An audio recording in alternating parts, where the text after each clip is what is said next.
everyone, and welcome back to the layout. This is going to be a scenery update here in May again. I believe this is week number 4. Let's see, this is the third update I've done, but it's the 4th week of the month, yada yada yada. But as you guys can tell, I've been very busy here lately. This last weekend I got quite a bit done. So we'll start off just kind of taking a look here at our far end of our yard here. Here's our bridge area. This is where I'm stopping with scenery for right now. You kind of see we got our back tracks all in there and all done. All of our tracks painted, ballasted, started cleaning up track back here.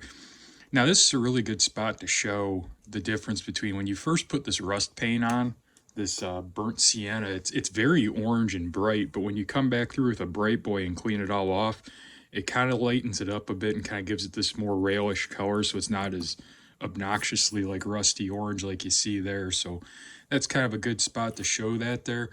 Let me go ahead and zoom back out a little bit if I can get it to here.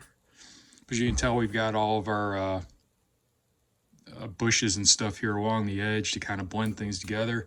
And as we'll take a look over here to our corner, boom, take a look at that one. Let's kind of zoom in here a little bit and get our camera in here. So we have all of our trees in now. We have all of our base sceneries down. As you guys can tell, trying to blend that tunnel portal in.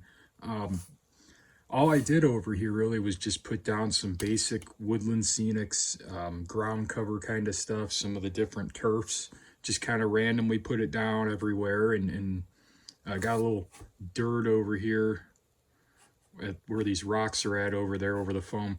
But in the last part I kind of mentioned that the big reason I paint everything brown is to cover up and to get a good base coat down, so when we put down these scenery materials it covers everything up nice. And as you can tell, with the brown that's especially right in over in here a little bit, you can really see how important that is to have that brown there, because no matter how much I sprayed that with glue and with all that and then threw stuff on it to try and get it to stick, we still have some of our base foam kind of showing through, but since it's brown, it's not as obvious.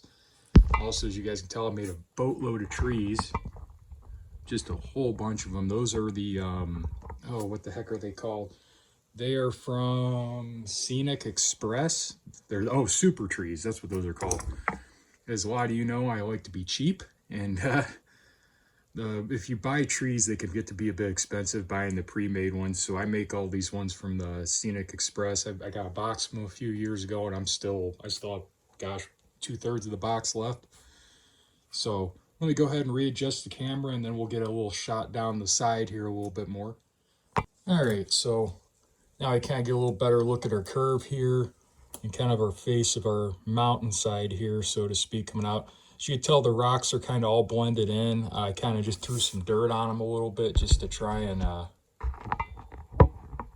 kind of blend them in a little bit. That's why I didn't get too carried away with all like the painting and stuff with them and doing wash coats and stuff. I just kind of tried to keep it a little bit simple, just to kind of get those to blend in. And as you can see, there are trees that kind of blend into the backdrop. Got a few deadfall pieces back up and in there. And we'll kind of take a look down the side here. You can see I still have these little tufts and stuff I'm going to put in everywhere. But kind of give you an idea how our foam and tape mountainside turned out here. Not too bad if you ask me. My main goal with this was just to keep it cheap and keep it simple, but have a good end result. I think we achieved that with this. Now, this is obviously not like 100% finished scenery. This is just pretty much just to get it to where I could run trains and live with it as it sits.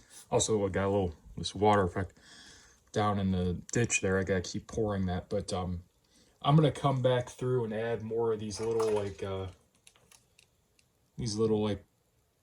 tough pieces and the little poofy kind of style ones too.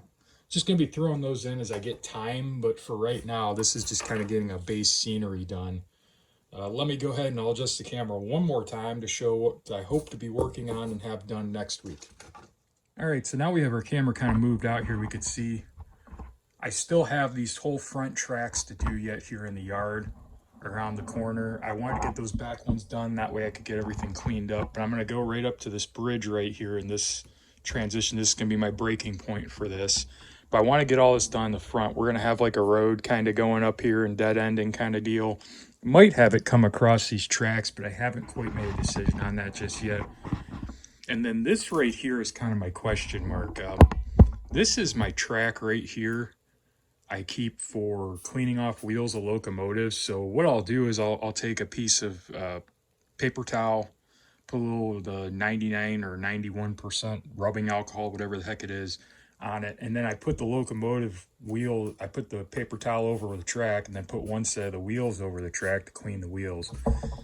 So I'm not quite sure what I'm going to do up here because I don't want to do too much scenery wise just because this track's going to get rubbing alcohol on it. So there's no real point to getting too carried away. So I might just kind of like scenery all around it and just leave this as it is, maybe paint it black or something. I haven't quite decided just yet, but I want something that when I'm cleaning wheels and stuff, it's not going to get affected by that.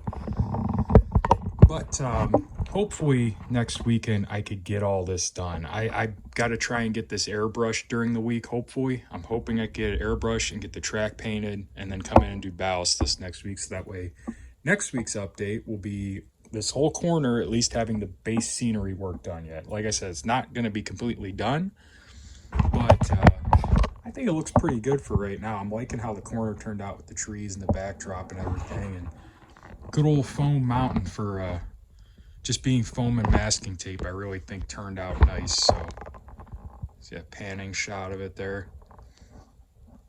Again, nothing too crazy, and I didn't spend a lot of money on that because obviously the foam was free and the tape is cheap.